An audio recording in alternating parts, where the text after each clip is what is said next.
పద్మావతి కాలనీలో జనవాసాల మధ్య కొత్తగా టవర్ నిర్మాణం ప్రారంభించడంతో కాలనీ వాసులు తీవ్రంగా ఆందోళన వ్యక్తం చేస్తున్నారు. ఇప్పటికే ఇళ్ల మధ్య ఈ నిర్మాణం కొనసాగుతుండడంతో ఆరోగ్యపరమైన సమస్యలు తలెత్తే ప్రమాదం ఉందని వారు తెలిపారు. కిరణాలు, రేడియేషన్ భయాలతో పిల్లలు, వృద్ధులు ఇబ్బందులు పడే పరిస్థితి వస్తుందనే ఆందోళన వ్యక్తం చేశారు. అంతేకాకుండా భవన నిర్మాణ నిబంధనలు ఉల్లంఘించి అనుమతులు లేకుండా టవర్ పనులు సాగుతున్నాయంటూ ఆరోపిస్తున్నారు. కాలనీ వాసులు, అధికారులు వెంటనే జోక్యం చేసుకుని ఈ నిర్మాణాన్ని ఆపాలని డిమాండ్ చేశారు. లేకపోతే పెద్ద ఎత్తున ఆందోళనలు చేపట్టాల్సి ఉంటుందని హెచ్చరించారు.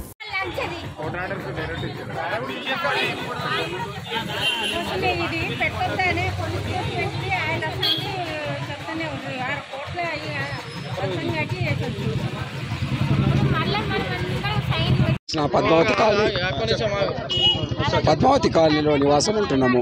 ఇది గత కొన్ని సంవత్సరాల నుంచి ఈ యొక్క సెల్ టవర్ల గురించి ప్రాబ్లమ్స్ అవుతున్నాయి. దాని మూలాన ప్రజలు ఇక్కడ చాలా ఇబ్బంది పాలయ్యి క్యాన్సర్ అనే బాధతోటి బాధపడి పిల్లలను పోగొట్టుకున్న వాళ్ళు కూడా ఉన్నారు.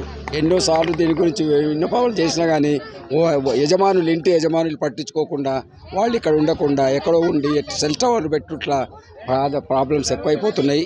కాబట్టి మా కాలనీవాసుల యొక్క ఇంటి పక్కకు ఉన్న వాళ్ళు కానీ కాలనీవాసులు అందరూ కూడా ఇలాంటి సెల్ టవర్లకు వ్యతిరేకంగా ఉన్నాం. కాబట్టి దయచేసి ఇంకా రెండు సెల్ టవర్లు ఉన్నాయి, అవి కూడా తీసేసి ఇక్కడ ఉన్న పబ్లిక్కి న్యాయం జరిగేటట్టుగా చేయాలని చెప్పి ప్రభుత్వాన్ని కోరుచున్నాం.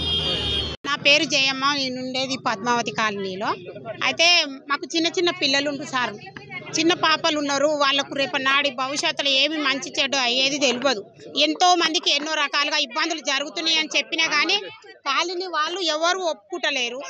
వాళ్ళందరూ వచ్చి చెప్పినా కానీ ఆమె అసలు నాకు తెలియదు, నా ఇష్టం ఉన్నట్టు నేను చేసుకుంటా, నా జాగు ఉంది, నా ఇంటి మీద నేను తప్పకుండా పెట్టుకుంటా, నన్ను అడిగే వాళ్ళు ఎవరు లేరు, నా ఇంటి ముందు కానీ నా ఇంటి పైన కానీ నేను ఏదైనా చేయగలుగుతా, నాకు ఎవరితో సంబంధం లేదు.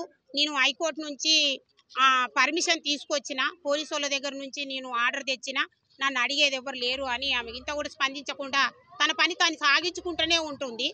ఎంతమంది చెప్పినా నేను వినిపించుకోను, మీ ఇష్టం ఏమైనా చేసుకోండి అంటే, దయచేసి మీరు ఈ కాలనీ వాళ్ళకు న్యాయం చేయాలని మేము బాధపడే అభిప్రాయంతో మాట్లాడుతున్నామండి.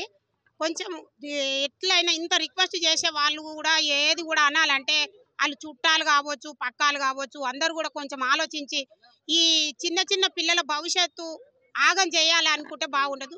కాకపోతే తను మస్తు ఇండ్లు ఉన్నాయి సార్, ఉన్నా కానీ ఇదే కాలనీలో ఎవరు లేరు కాబట్టి, ఇంటి పక్కకు ఎవరు ఉండరు, ఇక్కడ ఉన్నారు కాబట్టి ఎవరు లేరు, నీ ఇష్టం వచ్చినా నేను చేసుకుంటా, అడిగేటోళ్ళు లేరు అని మాట్లాడుతుంది. చిన్న పిల్లలు ఉండరు, వాళ్ళ గురించి మాట్లాడు బిడ్డ అంటే ఆమెకి 2 పిల్లలు ఉన్నారు కానీ ఆమె వేరే కాలనీలు ఉంటుంది, వేరే ఇల్లు కొనుక్కొని అక్కడ ఉంది. మరి ఇంతకుముందు తన పిల్లలు ఉన్నప్పుడు ఆమె ఉన్నప్పుడు ఇక్కడనే పెట్టవచ్చు కదా, అప్పుడు ఎందుకు పెట్టలేదు అంటే అది నా ఇష్టం అని మాట్లాడుతుంది. మరి అట్లా అన్నప్పుడు వేరే వాళ్ళ పిల్లలు ఏమన్నా కానీ అది ఆలోచించుకుంటలేదు ఆమె. మాకు న్యాయం, ఇక్కడ టీవీ టవర్ పెట్టొద్దు, ఇక్కడ కాలనీలో ఉన్న వాళ్ళని సెల్ టవరో ఏదంటారో మాకు అంత అర్థం కాకపోయినా అది మాత్రం పెట్టొద్దు. మా పిల్లలందరూ బాగుండాలి, తనను కూడా అభిమానించాలి, అరే ఈ మంచి పని చేసింది అని అనుకోవాలని ఆమె కూడా ఆలోచించుకోవాలి. ఆమె మొత్తానికి నాకు అవసరం లేదు, నాకు డబ్బులు వస్తేనే చాలు అనుకొని ఉద్దేశంతో ఉంటే బాగుండదు. కొన్ని ఇట్లాంటివి ఉంటాయి ఇబ్బందులని తెలిసి కూడా ఆమె చదువుకోనామే కాదు, చదువుకున్నామని అంత తెలిసినామనే కావాలని చేస్తుంది. డబ్బుకు మాత్రం లొంగిపోయి మనుషులను ఇబ్బంది పెట్టడం న్యాయం కాదని చెప్తున్నాం.